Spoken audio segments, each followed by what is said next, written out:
Bismillahirrahmanirrahim. Assalamualaikum warahmatullahi wabarakatuh. Alhamdulillahirabbil alamin. Assalatu wassalamu ala asyrofil anbiya'i wal mursalin sayyidina Muhammad wa alihi tahirin wa ashabil mujahidin. Amma ba'd. Yang saya hormati jamaah dan warga dari Perumahan Puri Kartika Banjarsari, baik yang sudah ada di masjid maupun yang masih ada di rumah. Segala puji bagi Allah Subhanahu wa taala yang telah memberikan kita nikmat sehat jasad, nikmat sehat rohani, nikmat iman dan Islam, sehingga pada sore hari ini kita dapat melaksanakan ibadah puasa, juga melaksanakan kegiatan rutin kita, yaitu kajian menjelang berbuka puasa. Pada kesempatan ini saya diminta oleh pengurus DKM Al-Muhajirin untuk mengkaji salah satu risalah, salah satu buku tipis, risalah buku tipis atau artikel karya Al-Ghazali yang berjudul Kimia As-Sa'adah. Kimia di sini sama artinya dengan kata kimia dalam bahasa Indonesia atau alkemis dalam bahasa Inggris, yaitu ilmu kimia. Tapi disandingkannya bukan dengan kimia dari benda-benda fisik atau benda-benda material yang ada di alam, melainkan disandingkan dengan kata kebahagiaan. Kimia as-sa'adah, kimia kebahagiaan. Itu risalah yang akan kita baca pada sore hari ini, dan mungkin ada beberapa pertemuan lagi di hari-hari yang akan datang. Jadi mari kita mulai dengan membaca basmalah sekali lagi. Bismillahirrahmanirrahim. Alhamdulillahilladzi as'ada qalibal asfiya bil mujahadah. Segala puji bagi Allah yang telah menaikkan hati orang-orang yang jernih dengan mujahadah.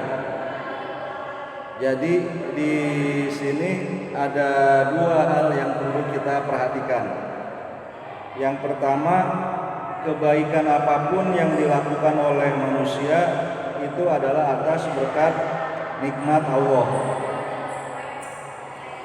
Jadi harus kita ucapkan alhamdulillah.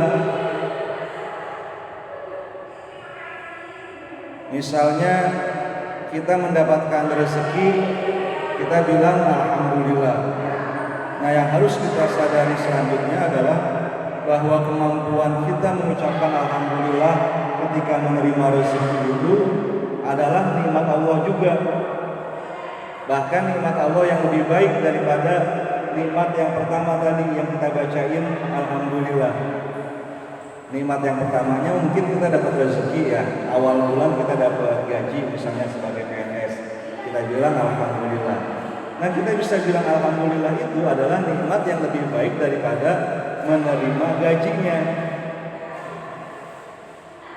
Dan kalau kita mau berpikir lagi, mengucapkan alhamdulillah lagi atas nikmat yang berikutnya, maka itu adalah nikmat yang lebih baik lagi. Maksudnya, Pak Asep, setiap kata alhamdulillah yang kita ucapkan karena kesadaran ada anugerah Allah yang kita terima, itu adalah satu anugerah, gitu kan? Yang harus dibacain alhamdulillah lagi dan selanjutnya. Akan tetapi yang kedua di dalam teks ini, bahwa hati orang-orang yang jernih itu diperoleh dengan mujahadah. Hati manusia lahir semuanya jernih, tapi selanjutnya karena pola asuh, karena pendidikan, karena juga pengaruh internal dari dalam diri kita, ada hawa nafsu. Selain dari eksternal itu ada setan yang menggoda, maka hati kita menjadi kotor oleh dosa yang berasal dari maksiat. Nah, ini harus dikembalikan lagi menjadi jernih. Caranya dengan mujahadah.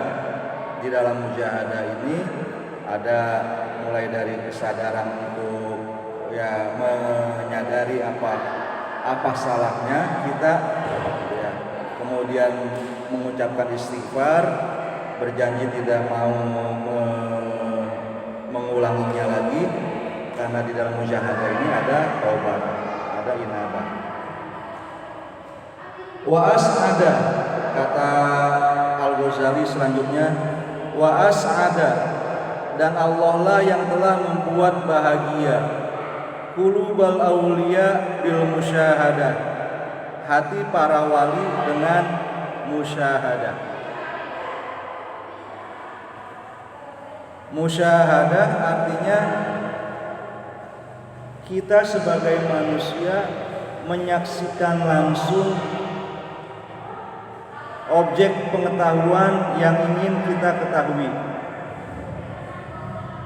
Itu namanya musyahadah, menyaksikan. Kalau ilmu yang kita pelajari di sekolah lewat guru, itu namanya bukan ilmu musyahadah, tapi ilmu kasabiyah. Karena melalui perantaraan kata-kata, melalui perantaraan kalimat-kalimat, kita ingin mengetahui Allah itu adalah pencipta kita, maka itu diperkenalkan lewat konsep Allah, kemudian Khaliq. Saat guru kita mengucapkan kata Allah adalah pencipta, tidak ada apapun di alam semesta ini yang bukan ciptaan Allah, maka di pikiran kita tercipta gambaran-gambaran sesuai dengan kata-kata tadi. Nah, itu namanya bukan ilmu bil musyahadah. Kalau ilmu bil musyahadah itu sama seperti kalau orang sedang lapar nih, sudah jam 5 lewat gitu ya, nggak makan dari pagi, kita lapar, kita merasakan rasa lapar, yaitu kita tahu kita lapar karena kita merasakannya. Pengetahuan kita tentang Allah juga bisa seperti itu. Kita merasakan kebesaran, kemahakuasaan Allah karena kita menyaksikan, kita menyadari, merasakan, mengalami gitu, kemahakuasaan Allah itu. Kalau yang diambil contoh di Al-Quran itu diantaranya adalah kalau seseorang atau sekelompok orang melakukan perjalanan di laut dengan perahu, kapal layar, kemudian diserang oleh badai sehingga tidak ada lagi sandaran bagi dia untuk bisa selamat. Kemudian di situ dia meneriakkan permohonan, ya Allah, tolonglah saya supaya selamat dari badai ini. Nah, di situ dia merasakan memang kemahakuasaan Allah. Nah, seperti itu musyahadah. Problemnya musyahadah ini bagi kita manusia biasa enggak dialami setiap saat gitu. Kudu ada pengalaman-pengalaman yang luar biasa baru bisa merasakan musyahadah itu, menyaksikan kemahakuasaannya Allah. Akan tetapi ada sebagian manusia yang disebut sebagai para wali, itu yang bisa merasakan hal ini terus menerus secara langgeng. Oleh karena itu kata Al-Ghazali di sini, Allah telah membuat bahagia hati para wali dengan musyahadah. Karena para wali ini ya terus menerus menyaksikan Allah. Buahnya salah satunya la khaufun alaihim wa lahum yahzanun. Berkat musyahadah ini tidak merasakan rasa takut dan rasa sedih.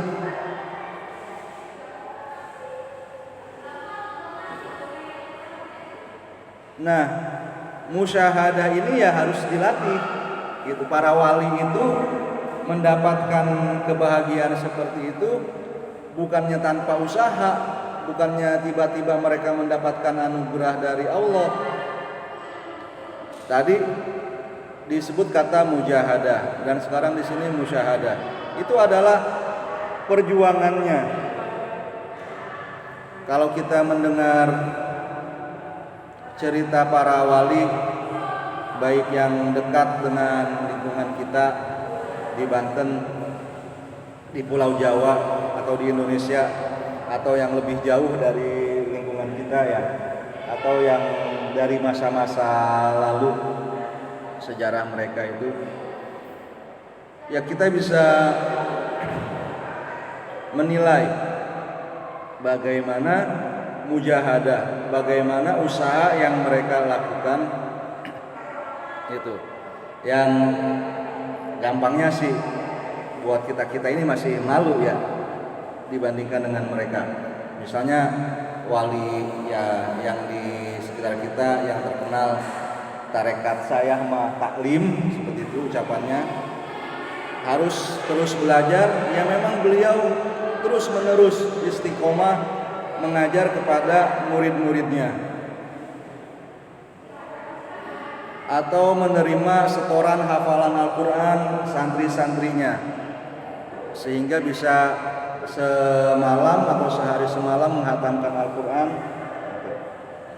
Itu kan jauh sekali dibandingkan dengan kita. Kemudian usaha seperti yang melepaskan ikatan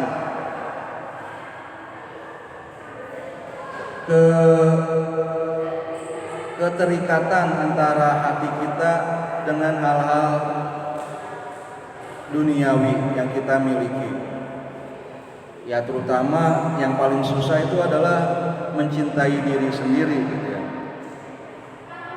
Mencintai harta, mencintai keluarga, mencintai jabatan, itu mungkin bukannya mudah, tapi bisa dilepaskan rasa cinta kita kepada semua itu, keterikatan kita kepada semua itu. Jadi nggak terlalu galau kalau kita melihat ada harta yang rusak di sekitar rumah kita ya, ada motor, mobil, rumah, gentengnya bocor kayak gitu. Itu sudah menjadi sesuatu yang ringan. Jabatan juga sama. Tapi keterikatan pada diri sendiri ini juga masih menjadi tirai, menjadi hijab yang menghalangi kita dari musyahadah. Kata salah seorang sufi, an-nafsu atau diri sendiri itu adalah berhala yang terbesar yang menghalangi seseorang untuk bisa menyembah Allah dengan benar.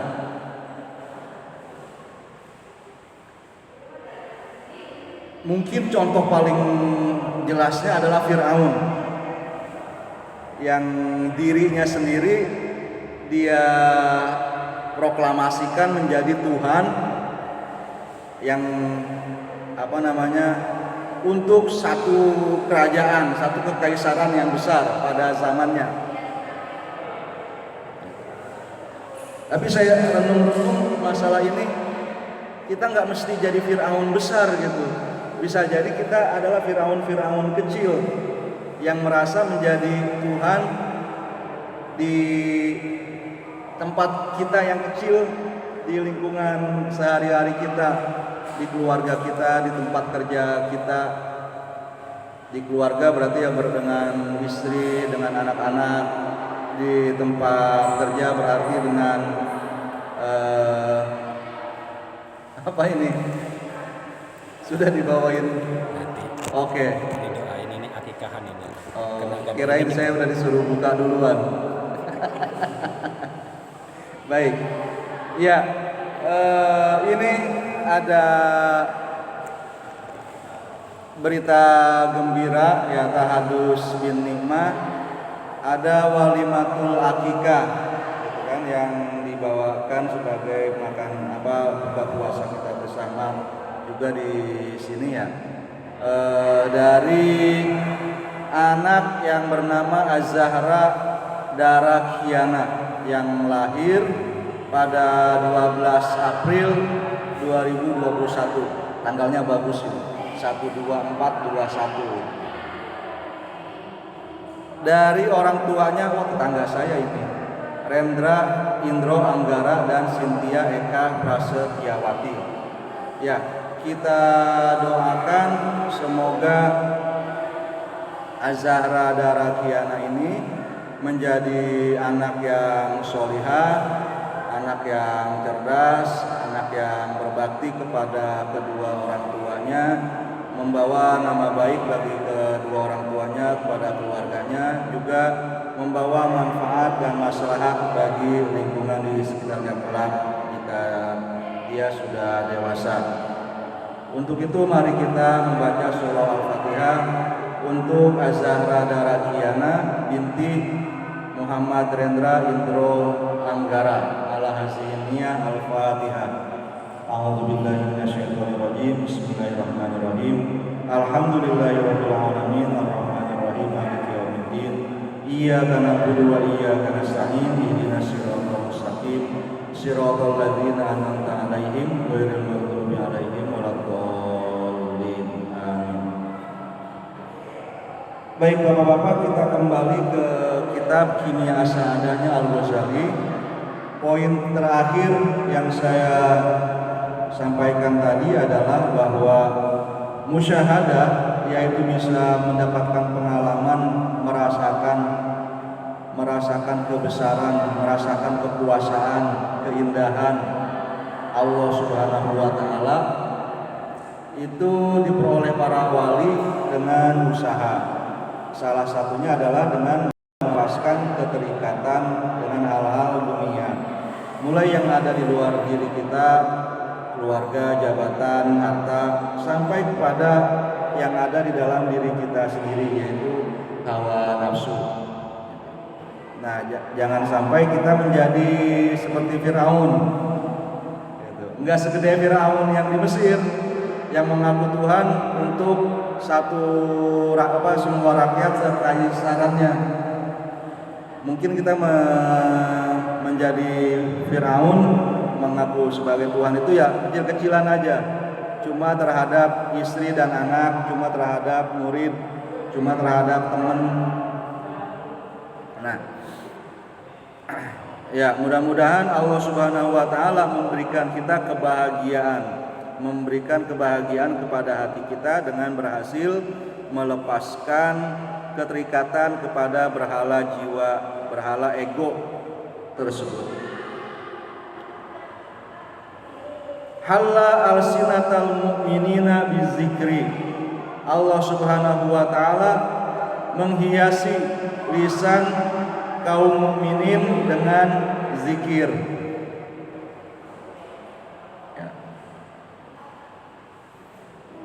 Ya, zikir ini sesuatu yang ringan tapi besar pahalanya, tapi berat juga dikerjakannya. Ya. Cuma pertama mengucapkan misalnya kalimat-kalimat thayyibah, subhanallah, alhamdulillah, la ilaha illallah, wallahu akbar. Mau ditambah ragamnya banyak sekali gitu, ajaran atau formula susunan zikir yang diajarin ulama itu banyak sekali. Mulai dari yang paling mudah tadi, kalimat thayyibah, sampai yang rumit-rumit. Nah, kalau hati, yang paling penting sebenarnya zikir hati. Zikir kata di mulut ini kita perlukan kalau misalnya hati kita nggak tergerak sebelum mulutnya digerakin. Kalau mulut kita nggak bilang subhanallah, alhamdulillah, la ilaha illallah, allahu akbar, hati kita juga ya kosong aja. Maka ya zikir di mulut ini menjadi penting. Itu menjadi hiasan bagi kaum mukminin. Lantas bagaimana kalau pakai penghitung gitu, tasbih ya, atau mentargetkan jumlah tertentu, baca zikirnya la ilaha illallahnya 100 atau 1000 atau 10.000. Kalau menurut saya sebagai usaha, ya silakan. Sama seperti tadi hati kita nggak bergerak kalau mulutnya nggak gerak. Kadang-kadang mulut kita juga nggak bergerak kalau nggak dibantu sama tangan. Jadi tangan yang menghitung ruas jari tangan ini atau yang memegang tasbih itu sebenarnya adalah seperti pendorong gitu ya, yang menggerakkan hati mulut kita supaya baca subhanallah, subhanallah, subhanallah. Supaya mulut yang bergerak ini lantas menggerakkan lagi hati kita ingat kepada Allah Subhanahu wa Ta'ala itu. Jadi yang dari sisi ini menurut saya kita nggak perlu merasa malu. Wah, Pak Asep Aang udah alim banget ya, pegang pegang tasbih terus. Justru kita bisa mengatakan gitu ya, saya sedang lemah sekali. Karena kalau saya nggak dorong pakai pegang seperti ini nih, mulut saya nggak gerak baca tasbih. Orang-orang yang sudah level kewaliannya tinggi aja gitu ya, yang pakai lepas tangan juga hatinya bisa ingat kepada Allah Subhanahu wa Ta'ala. Wa jalla khawatirul arifina bil fikri, dan memurnikan atau menjernihkan hati orang-orang yang mengenal Allah Subhanahu wa Ta'ala dengan fikir.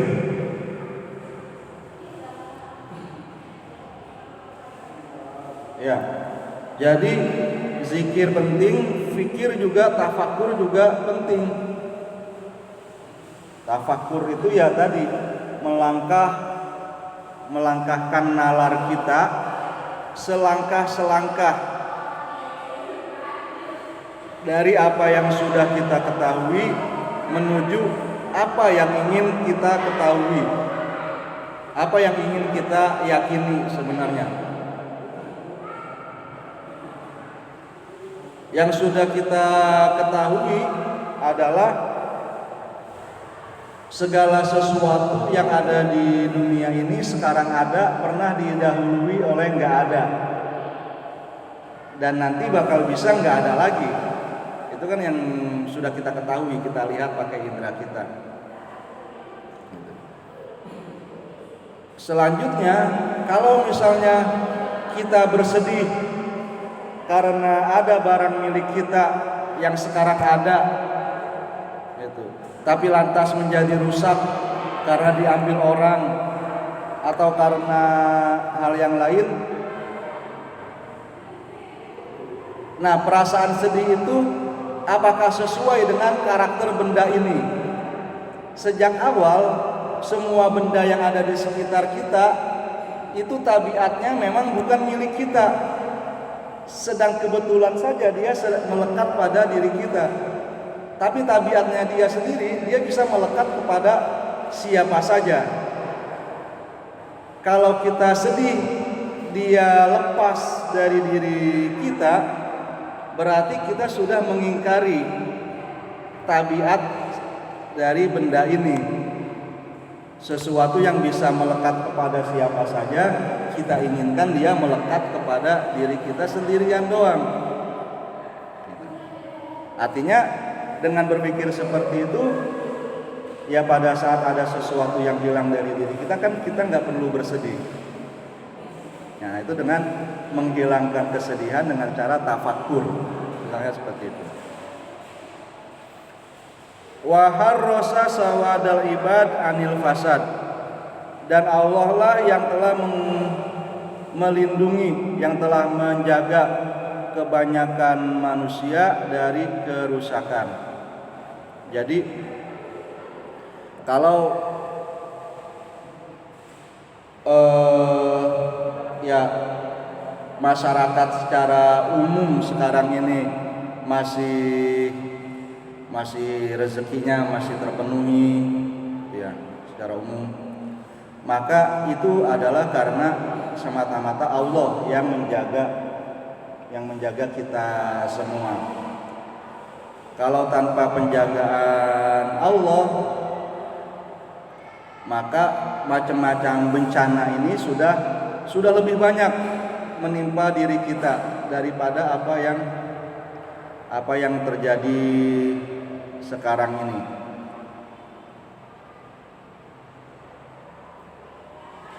Wa habasa muradaz zuhad anis sadad, dan melindungi tujuan orang-orang yang zuhud dalam kelurusan. Orang-orang yang zuhud artinya orang-orang yang bisa tercukupi, bisa qanaah dengan apa yang ada pada dirinya. Nah, di sini murad, fokus mereka, tujuan atau orientasi mereka dijaga oleh Allah supaya tetap alas sadad, tetap terkonsentrasi pada satu tujuan, satu titik tertentu. Jadi nggak buyar konsentrasi orang-orang yang zuhudnya ini gitu. Wa khallasu asbahal muttaqin min zulmi syahawat, dan memurnikan orang-orang yang bertakwa dari kegelapan syahwat. Wa saffa arwahal mukinina an zulmi syubuhat, menjernihkan jiwa orang-orang yang bertakwa dari kegelapan syubhat. Syahwat ini hawa nafsu, syubhat ini kontroversi yang berupa keraguan-raguan yang menerpa pikiran kita. Itu namanya syubhat. Sesuatu yang meragu-ragukan ya.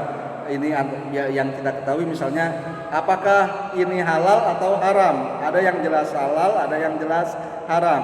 Yang meragu-ragukan itu namanya syubhat. Syubhat selain pengertian seperti itu bisa juga punya pengertian keraguan-raguan yang menerpa pikiran kita,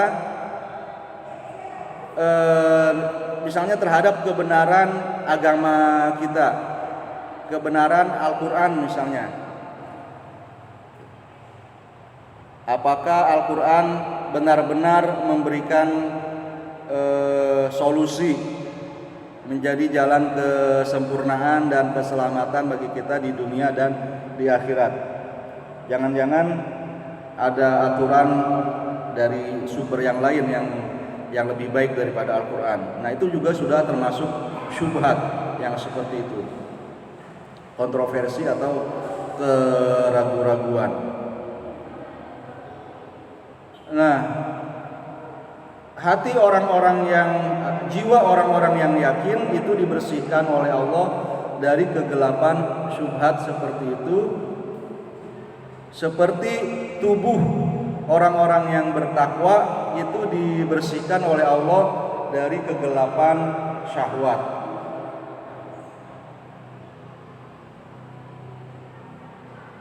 Ya, mungkin ini bangunlah jiwanya, bangunlah raganya itu gitu ya.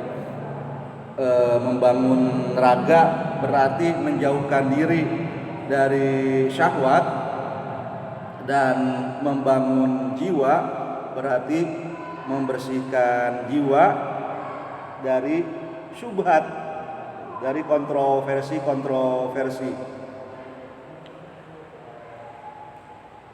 Kalau kita aktif di media sosial, rajin baca grup WA, Facebook atau Twitter atau yang lain, maka di sana itu banyak sekali beredar syubhat.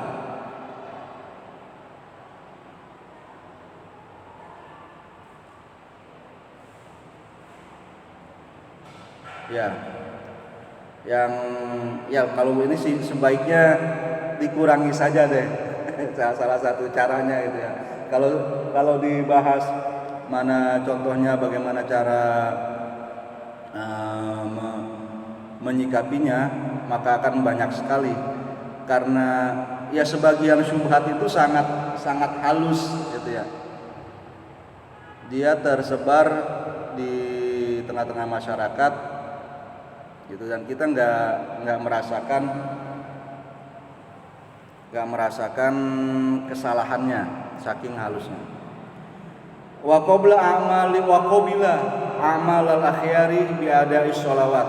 Allah lah yang sudah menerima perbuatan orang-orang yang baik yang telah menunaikan sholat. Wa yada khisalal ahrari bi asaddis silat, dan meneguhkan karakter orang-orang yang merdeka, orang-orang yang bebas.